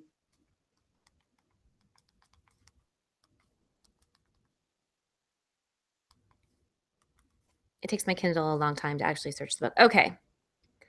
One quick conscious look at her. Is that it? Yes. Okay. Well, there, and I sort of skipped this part, but if you wanted to talk about it, we can. Where before the whole conversation with Harville and Anne occurs, Mrs. Musgrove, who's in town, is talking to Mrs. Croft, the admiral's wife, and they're talking about long engagements and how they both would never want a long engagement for young people. And Wentworth is in the room and he's listening to this and he's like, oh, no one would have wanted this for Anne. I was in the wrong. No one would have wanted this for Anne. And he sort of gives her. He thought it was just like maybe one or two people swayed her. Yeah. But basically everyone around her would have been against it. This is a bad idea. It's just a bad idea. Yeah. And there people he respects and likes are both saying this, and he sort of gives Anne this look, this conscious look, like, oh, I was hard on you and I probably shouldn't have been. And then Captain Harville kind of looks at her. He's over by the window and he kind of looks at her like, come to me. I have something to say to you. Come to me. So there should be a part where he starts to speak and he says, look here, said he, unfolding a parcel in his hand and displaying a small miniature painting. Yeah, I mean, I'm at the part where he's like, poor Fanny, she would not have forgotten him so soon. Oh, okay. Where do you want to start reading? You just say that. Poor Fanny, she would not have forgotten him so soon. Oh, okay. So am I going to be Captain Harville in this? No, I'll be Captain Harville. Okay. You want to be Anne, right? I don't care. Okay. I'll be Captain Harville. Okay, so why don't we just mine has it divided up kind of like by paragraphs, like small paragraphs, like when they talk. Okay, you go ahead and start. We'll figure it out. Poor Fanny. She would not have forgotten him so soon. No, replied Anne in a low, feeling voice. That I can easily believe. It was not in her nature. She doted on him. It would not be the nature of any woman who truly loved. Captain Harville smiled, as much to say, do you claim that for your sex? And she answered the question, smiling also. Yes, we certainly do not forget you as soon as you forget us. It is, perhaps, our fate rather than our merit. We cannot help ourselves. We live at home, quiet, confined, and our feelings prey upon us. You are forced on exertion. You have always a profession, pursuits, business of some sort or other to take you back into the world immediately, and continual occupation and change soon weaken impressions. Granting your assertion that the world does all this so soon for men, which, however, I do not think I shall grant, it does not apply to Benwick. He has not been forced upon any exertion. The peace turned on him on shore at the very moment, and he has been living with us in our little family circle ever since. True, said Anne, very true. I did not recollect. But what shall we say now, Captain Harville? If the change be not from outward circumstances, it must be from within. It must be nature, man's nature, which has done the business for Captain Benwick.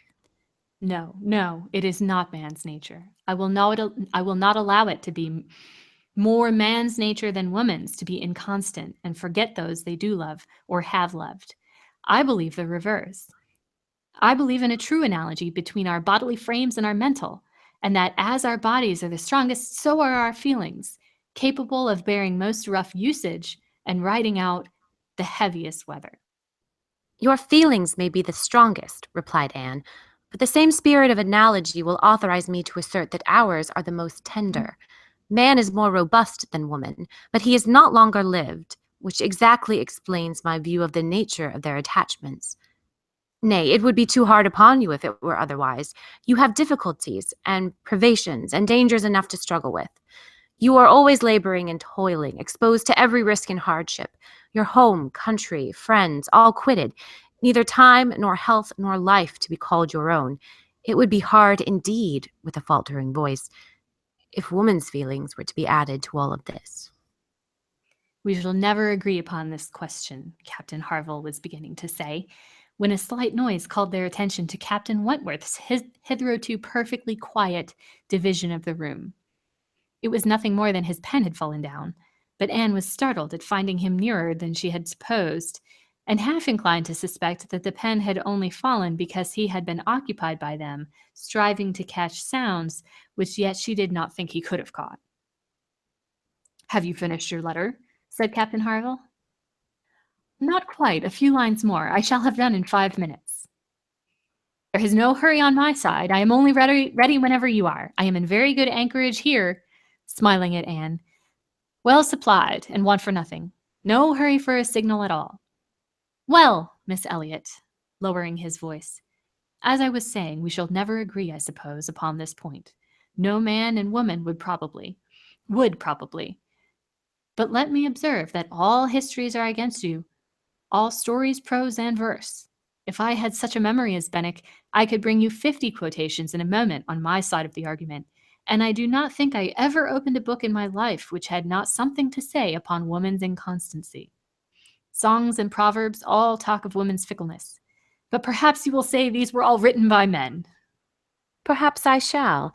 Yes, if you please, no reference to examples in books. Men have had every advantage of us in telling their own story. Education has been theirs in so much higher a degree. The pen has been in their hands. I will not allow books to prove anything. "But how shall we prove anything?" We never shall. We never can expect to prove anything upon such a point. It is a difference of opinion which does not admit of proof. We each begin, probably, with a little bias towards our own sex, and upon that bias build every circumstance in favor of it which has occurred within our own circle, many of which circumstances, perhaps those very cases which strike us the most, may be precisely such as cannot be brought forward without betraying a confidence, or in some respect saying what should not be said. "Ah," cried Captain Harville in a tone of strong feeling, "if I could but make you comprehend what a man suffers when he takes a last look at his wife and children, and watches the boat that he has sent them off in, as long as it is in sight, and then turns away and says, 'God knows whether we will ever meet again.' And then, if I could convey to you the glow of his soul when he does see them again, when, coming back after a 12-month's absence perhaps, and obliged to put into another port, he calculates how soon it would be possible to get them there, pretending to deceive himself and saying, 'They cannot be here till such a day,' but all the while hoping for them 12 hours sooner, and seeing them arrive at last, as if heaven had given them wings, by many hours sooner still. If I could explain to you all this, and all that a man can bear and do, and glories to do for the sake of these treasures of his existence. I speak, you know, only of such men as have hearts," pressing his own with emotion. "Oh," cried Anne eagerly, "I hope I do justice to all that is felt by you and by those who resemble you. God forbid that I should undervalue the warm and faithful feelings of any of my fellow creatures. I should deserve utter contempt if I dared to suppose that true attachment and constancy were known only by women. No, I believe you capable of everything great and good in your married lives. I believe you equal to every important exertion and to every domestic forbearance, so long as, if I may be allowed the expression, so long as you have an object. I mean, while the woman you love lives, and lives for you. All the privilege I claim for my own sex, it is not a very enviable one, you need not covet it, is that of loving longest, of existence or hope when hope is gone." She could not immediately have uttered another sentence. Her heart was too full, her breath too much oppressed. "You are a good soul," cried Captain Harville, putting his hand on her arm, quite affectionately. "There is no quarreling with you, and when I think of Benwick, my tongue is tied." Okay, so there's a lot to discuss with that. Masterful. First, let's just say Yeah. masterful. Amazing. The When I first read lyricism. Yeah. Go ahead. When I first read this, I went back and read it again like 3 more times because this is kind of one of those moments when you're reading a book where it's like there are big flashing neon signs. Like, this is big stuff. It's all coming together. This goes outside even the story. Like, these characters are discussing something fundamental to life that is not just contained within the story. I feel like Austen is giving us a philosophy. Absolutely. And she's also putting forward her own frustration with the fact that she didn't have a voice or doesn't have a voice, Mhm, compare or women don't have a voice compared to men. And just the mhm, incredible the lyricism of it, the succinctness of the ideas that are being expressed. mhm. Um, just the affection between the characters that you can feel so intensely. It's masterful. Yeah, and she's funny. I mean, I think that she's funny here, especially when she talks about, um, "I will not allow books to prove anything." We kind of say like, "Well, if it's written in a book, then like that's what the resource you go to, right?" And they're having a friendly kind of sparring of wit and philosophy here, and I think it's so fun. It's such a great passage. It is. It's a beautiful passage, and coming right before the letter, it puts us in a very, I don't know, emotional. My Yeah. heart is certainly laid open by this, and We haven't heard knowing her what open up she's. like that before. Yeah, exactly, exactly. It's almost finally coming out, and the fact that Wentworth is listening is also really satisfying to me Yeah. because she's having her say. Um, Because he must yeah, have wondered this whole time too whether she still felt for him. I mean, we're in Anne's head, except for the very few times we talked about, like in part one, where we jumped to Captain Wentworth's POV. But for the most, almost exclusively in this book, we are in Anne's head. So the reader, we know what she thinks, but Captain Wentworth has no idea. And like we said, she's not allowed to express right. how she feels. So this is basically, and I think he says this in this letter, which I really hope you'll let me read because I love it. Yep, Like now that he now knows for sure that she still loves him because she is arguing that women love the longest, even when there is no hope. yep, absolutely. So do you want to get to the letter? Yes. Okay. So let me just say, I gasped out loud when I read this letter. It's so beautiful. It's just so unapologetically romantic, I think. And like we said, nothing wrong with that. I mean, I'm here for it. Yeah. Um, Okay, so he's writing a letter. We think it's correspondence to. Does he think it's to Captain Bennick? Is that who Harville thinks he's writing to? No, he's writing to some shop owner who's going to set the picture of Bennick in a frame. Oh, right. Oh, that's not that interesting. Okay, so he's writing this letter, but then we find out he comes back on the pretense of having left a glove, I think, and Yep. presses this letter into Anne's hand, and it turns out that he was writing to her. And she opens it up, and this is what it says. I can listen no longer in silence. I must speak to you by such means as are within my reach. You pierce my soul. I am half agony, half hope. Tell me not that I am too late, that such precious feelings are gone forever. I offer myself to you again with a heart even more your own than when you almost broke it 8 years and a half ago. Dare not say that man forgets sooner than woman, that his love has an earlier death. I have loved none but you. Unjust I may have been, weak and resentful I have been, but never inconstant. You alone have brought me to Bath. For you alone I think and plan. Have you not seen this? Can you fail to have understood my wishes? I had not waited even these 10 days could I have read your feelings as I think you must have penetrated mine. I can hardly write. I am every instant hearing something which overpowers me. You sink your voice, but I can distinguish the tones of that voice when they would be lost on others. Too good, too excellent creature, you do us justice indeed.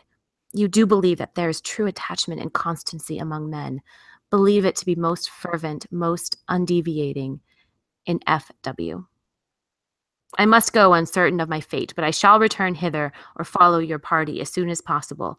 A word, a look will be enough to decide whether I enter your father's house this evening. I mean, I just can't think of anything. Even, you must allow me to tell you how ardently I love and admire you. No, has has Austen ever written anything as romantic as "You pierce my soul. I am half agony, half hope"? You must allow me to It's tell you so how beautiful. ardently I admire and love you. I suppose that's the only other It's thing not, I can think of. yeah. But It's this not is, quite there. but to say someone pierces your soul. Honestly, your reading of it almost brought me to tears. Like Oh, thanks, I'm so Kristen. moved by it. which makes it hard because That's what so I sweet. intended to say about this letter, I was gonna say I was talking about my frustration with it, sort of. And Deborah Yaffe, who wrote Among the Jainites, actually has this conversation with this scholar, this professor, who calls it trite. He's like, "Oh, it's the Really? tritest letter in classic Oh, literature." I so disagree. And Maybe I Deborah haven't Yaffe read a was lot like, of classic romances or, Gothic novels, or I'm not even a huge, Bronte, any of the Brontes. Yeah. So to me, it doesn't read as trite. It reads as someone actually for the first time being able to just pour out what they really feel. after How often do after people that reading, really say how they feel in classic literature? after that reading, I'm on board with you. I mean, it is Aw, that's so sweet, pouring out. Kristen.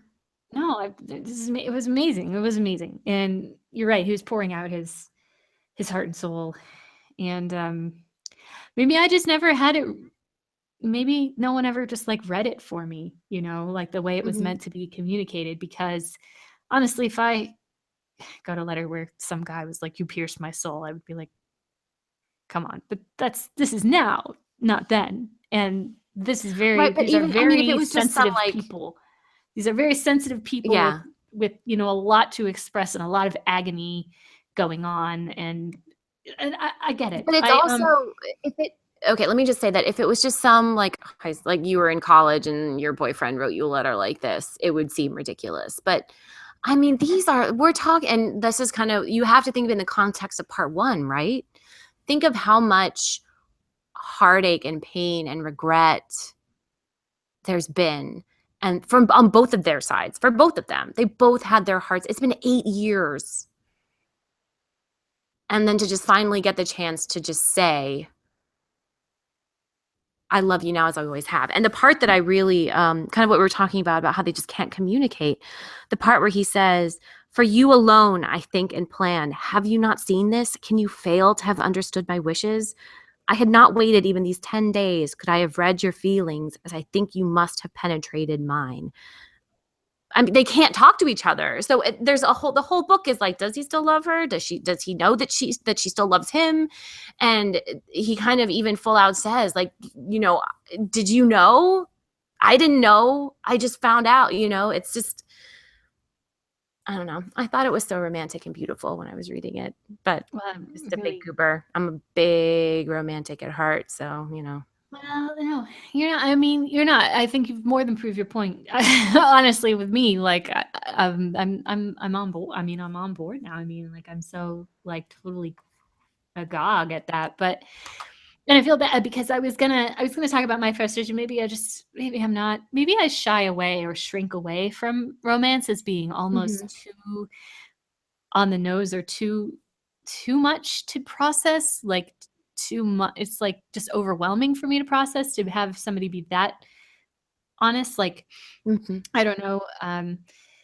And like almost like Anne, the way she reacts is like she's so agitated that she can't even listen to anything that anyone And they is think saying she's to her. sick. Everyone thinks that she's going to drop, like, keel over any I minute know, because and she's so it's sick. so hard to express yourself with that much sincerity. And I think today, in this time of the war, history, we're all a little bit afraid to be that sincere. I mean, No, there's yes, sort of yes, that's exactly what I was thinking.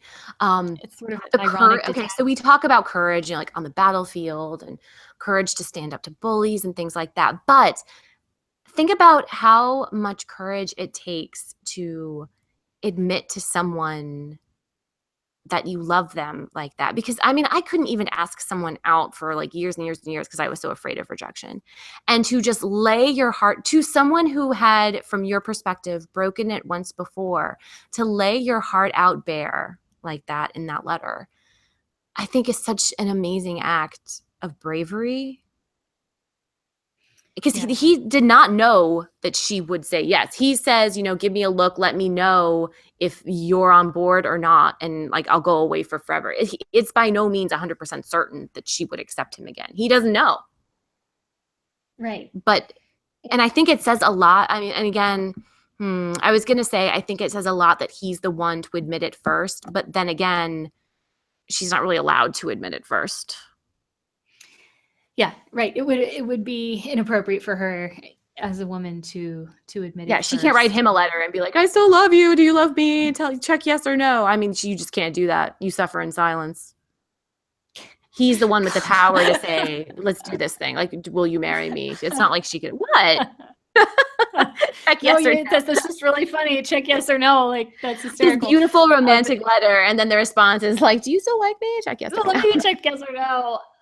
Yeah, in that book, in Among the Jane's, like I was talking about, the professor was like, it's the tritest letter in classic literature. And Deborah Yaffe was like, I love the letter. I know, And I he's totally like, disagree. I completely disagree. he was like, I know you do. I know you do.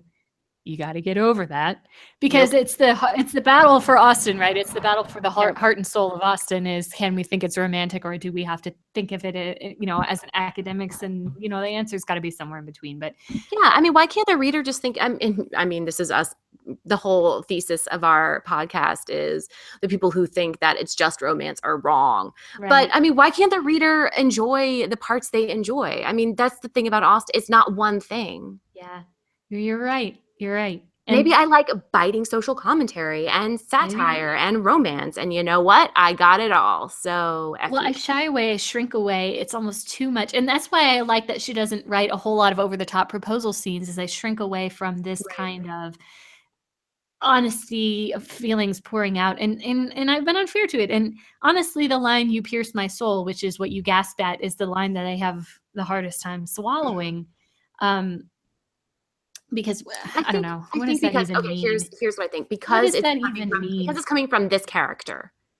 If Mr. Elliot wrote her a letter that said, you pierced my soul, I roll. Like, oh, well, he doesn't mean it. We know he doesn't mean Captain Wentworth, who almost has never expressed his emotion to her before, to say it like that. Well, and honestly, what does it mean? You pierce my soul. You pierce my soul. I think it means, and he said, doesn't he say to, I mean, I think and plan alone for, there's nothing, you have become such a part of me now that every action I take is influenced by you, by where you are, by what you're doing, by what you're thinking. You have become a part of me.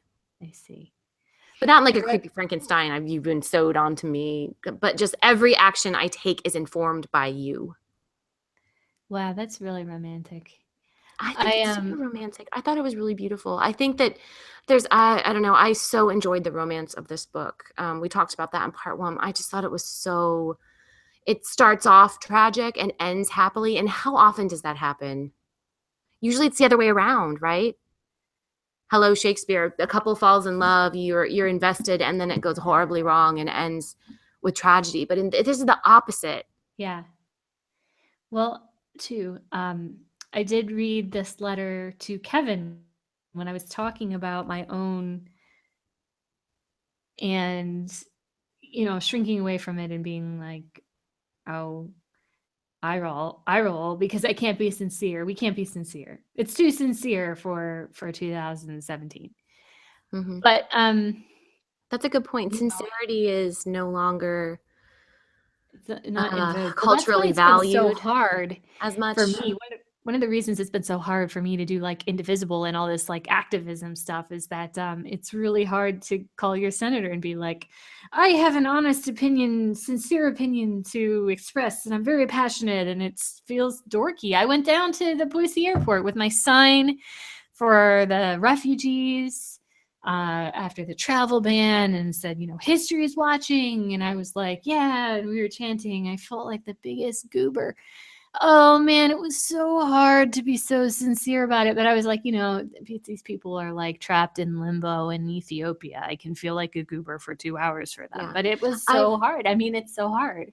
We've allowed ourselves to, this is something I've talked to several of my friends about. We have allowed ourselves the luxury of complacency for a long time. Being jaded.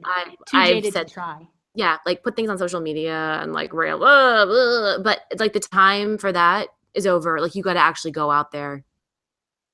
Yeah. You have to, like Bay and I stood on a street corner this afternoon in Old Town Alexandria because the National Policy Institute, which is a white supremacy organization that supports peaceful ethnic cleansing, whatever that is, opened an office in Old Town Alexandria. And so we joined a protest on the street corner across the street against them, being like, this is not what our community is about.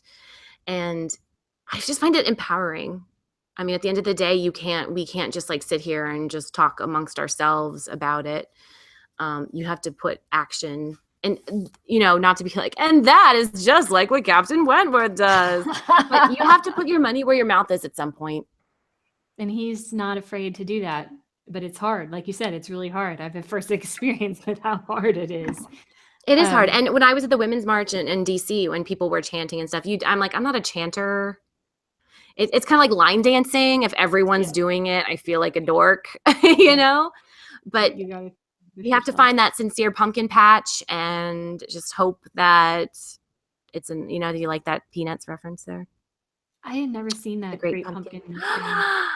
You have to find the most sincere pumpkin patch. But you know what? Linus is a good example of sincerity because Linus is always sincere. He is always sincere. And that is a quality, like I said, it's a quality that is no longer culturally valued. And I think exactly. And he's not afraid to be who he is. He's not afraid to carry that fucking blanket around with his thumb. Yeah, he's like, what? And then he like uses it as a lasso and shit. Like, it's awesome. It's like just as brave to be polite and nice and a sincere person as it is to like be sarcastic and snarky, Yeah. You're being more authentic. I don't know. I just think that we've gone completely off the rails, but no, that's okay. I think that letter is not trite. I think it's beautiful. People don't, even then I feel like people did not express themselves like that. Right. Yeah. No, that's absolutely true. They did not express themselves like that.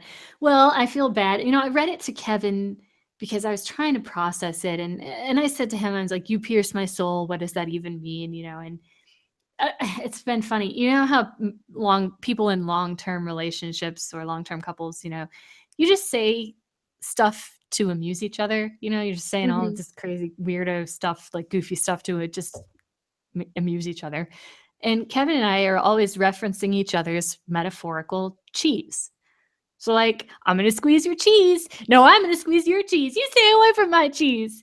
And I'm not sure this is something you want to admit on the no, because it was so funny so then he comes in one day and he's like, I love you. And I'm like, I love you. And he's like, you pierce my cheese.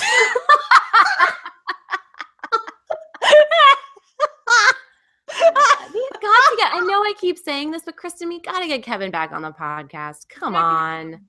He's not going to come. He feels he's intruding on sincerity. But he is the most sincere out of all of us. No, I don't know. No, he can't be. Okay. So he's not a sincere romantic.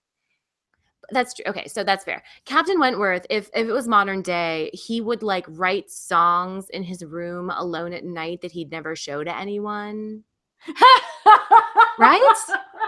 He'd like have a guitar and he'd like write these songs, but he would never admit it. Yeah, exactly. Here's my soul. I don't know. I think we're getting a little punch drunk. I think we should maybe wrap up Persuasion. Oh, but we didn't talk about the movie yet. I wanted to talk about the movie. Well, we could do a whole other podcast on the movie. We could do a third Persuasion episode. We could do a fourth because we got to talk about the Amanda Root and we got to talk about the BBC. Wait, does this mean I have to watch the Amanda Root one? Yeah. Hey, can I get that from Netflix? I think you can get it from Amazon Prime. I watched it. It was pretty good. I was a little hard on, how do you say it? Sierra Hines? Oh, wait. Oh, yeah. That was a pretty dramatic moment on the Facebook page, too. Our Facebook page? It might have been on mine when I shared that status. And I was like, oh, yeah, Kristen doesn't like him. And people were like, what? I didn't respond, but I almost wanted to just type back, what's wrong with his face? No. You know what? It's like, Siren, why the long face? Right? Look, okay, you know what? No, we shouldn't face shame. But here's the thing. I think he's a great actor, but he does look weird. I will once again admit that, I always thought he was like kind of strange looking. I mean, he was strange looking. He was Man Strader, but when I watched the Amanda Root version, he did grow on me. I do see how he's handsome. I don't mean to be like, oh, he's so ugly. He's just his own flavor. He's sort of like Benedict Cumberbatch, you know. I think that you he's like a him or you wonderful don't. actor. I mean, he's Julius Caesar in Rome. He's like the king beyond the wall, king Yes. in Game of Thrones. You know, he's Mr. Rochester. What the hell's that guy's name? In Jane Eyre. Is it Rochester? Is he Mr. Rochester? Oh, girl, yes. The one with what's her name? Samantha. He plays Mr. Rochester in Jane Eyre. But to me, he is not, I do not see him as a romantic lead. I'm not saying that there are not people who swoon for him, because clearly there are among my friend group, because they were very vocal. But he just, to me, I do not see him as a romantic lead. But this is an older version, so he'll be younger. Yeah. Yep. He's younger and he's pretty good looking. Well, okay. So let's do a third. Let's do a third Persuasion episode where we discuss the 2 movie adaptations. Let's do it. And we'll wrap up by saying that these crazy kids, you know, he writes the letter, she goes outside, he's there, he escorts her, you know, and her brother-in-law's like, here, escort her. I do need to go speak to the gun shop owner. Yeah, the gunsmith. He's left it unwrapped until the very last moment. It's kind of a cute detail. It is funny. It's like Charles. Oh God. You know, so anyway, they get together and they retire. What's so amazing about this is that Austen actually says, he's like, they retire to the comparative privacy or whatever of the gravel walk. Yes, that Kristen and I have walked down arm in arm. It's the place you can go in Bath, the gravel walk. I mean, the entire city still exists, but the gravel walk still exists. And when I went the first time with Kevin, we couldn't find it. You know, it wasn't labeled or anything. And we had to ask this like woman on the street who was like walking her dog. We were like, do you know of a gravel walk? And she's like, I don't know what you're talking about. You know, like, oh, I'm not quite sure, you know, like whatever, cute British. And then she's like, wait, I think there's a gravel walk this way. And then we found it. And there was the tiniest sign that said gravel walk. And I was like, oh my God. Here we are, and we walked down it. And even though I wasn't a total convert to the Persuasion romance, I was so moved. I mean, it really was quiet and it really was romantic, and we held hands. And oh my God, you guys are fun. It was the gravel walk. I mean, it was really they were walking there. I'll have to see if I can find the picture. I think I put it on Facebook. The picture that our friend took of you and I walking down the gravel walk. Yeah, we are walking down the gravel walk. Yeah, oh my God, we totally did. Yeah, we're Rachel, our friend Rachel, who's also our fan, Rachel. You and I are much more epic romance than you and Kevin. Yeah, everybody knows. We are potential sister wives. I mean, yeah, it's a good thing I have the headphones plugged in so they can't hear. So I mean, I don't know if you want to talk about, they have this final conversation where Wentworth admits, he was like, Anne was like, you know, the advice that Lady Russell gave me was good or bad based on how the situation turned out. I mean, yeah, it's true. Like, you don't know what's going to happen. Let's save this for episode 3. We'll talk about the end of the book and the movies, because this episode is now going to be super long as it is. And we still have to go down to the Wheat Sheaf, although we did kind of talk about our letter, but still we have new business to discuss. Okay. So new business, the Wheat Sheaf, knock, knock, knock. Hello. Here's your mail. The Wheat Sheaf. I have a lovely letter for you 2 girls.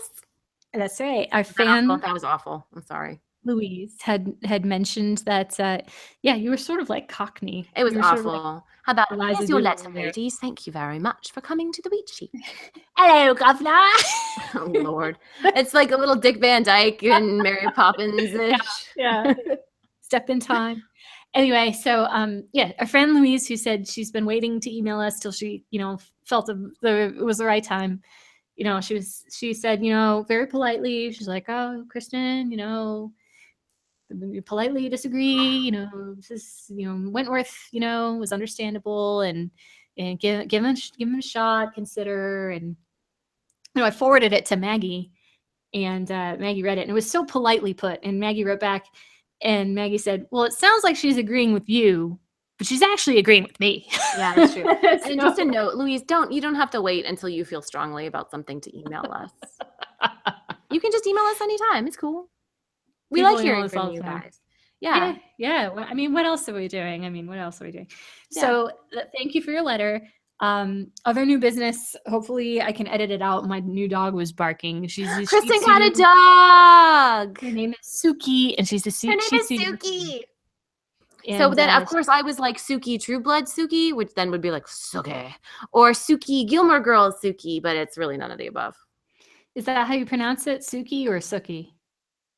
Well, in True Blood, they're all in Louisiana, so they all say Suki, right? Really? I think it's like the same name. Okay. Spelled the same. Well, it's like cookie, but with an S instead of a C. Yeah, So, but in Gilmore Girls, it is pronounced. They do say Suki. okay, so I'm legit then.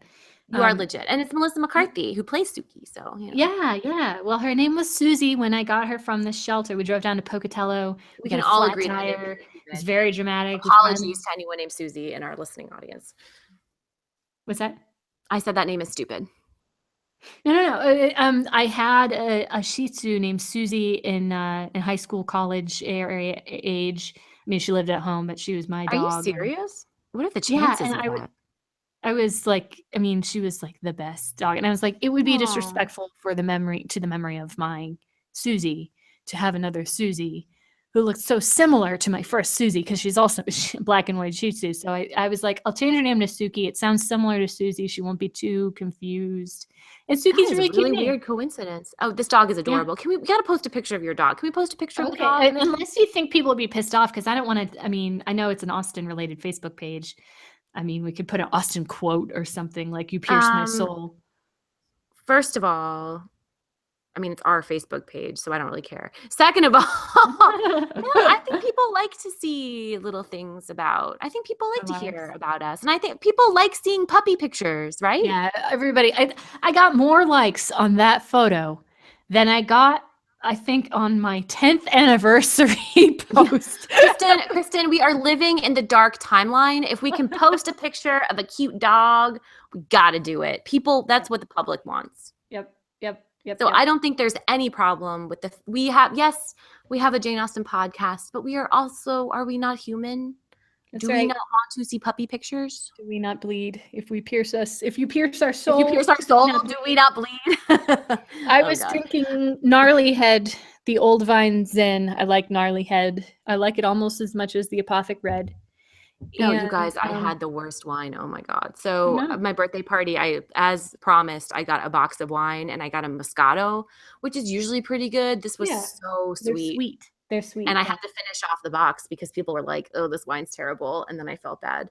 So I finished it tonight, but I don't recommend it. Alrighty. So Well, sorry about your Moscato. So I'm glad that you enjoyed your wine. Thank you. Mine was not great. Okay, so great times. Thank you, Maggie, for changing my life with your read of the letter. Aw, you're so welcome. You know, if you want me to read to you anytime, you can just call me up. About before bed? Can you read to me before bed? Oh, it'll be, I tried to find these to put them on the Facebook page, that there's a coffee company that did, they got British actors to read portions of famous novels, like for your coffee break. Oh. And they had Dominic West reading the proposal scene from Pride and Prejudice. And they actually, I think, the guy who played, who married Emma Thompson, who was in Sense and Sensibility, who played, Willoughby? Yeah, he's one of them. I think Dan Stevens, maybe. Oh, really? I can't remember if it's him or not. Anyway, it's not an American or British website. It's some European country, and I can't get it to load on my computer. But I'd listened to them years before, and it's just like hot British men reading you romantic literature. It's great. If you can check it, if you can try to find it, get to work on your computer, go for it. I'm always happy to read to you. And I personally enjoy your readings on the podcast. I think they're wonderful. Oh, thank you. You're welcome. I look forward to them. Well, thank you. I'm going to be back to torture you soon with more. Well, I guess the next you want to do next time, do you want to do a review of the BBC Persuasion? Well, let's talk about both movies and we'll talk about the end of the book. Okay. We'll compare and contrast both movies, and we'll talk about the end of the book. That sounds like a Yes. plan. So for And now, maybe, because I think we're going to find ourselves dissatisfied with both movies, perhaps we could do like a, if we were going to adapt it, and then do like a Dreamcast kind of thing. that's a good idea. Oh, how about this? Listeners, if you have strong feelings about who you think would be good to cast in a movie version of Persuasion, feel free to email the podcast. And the email is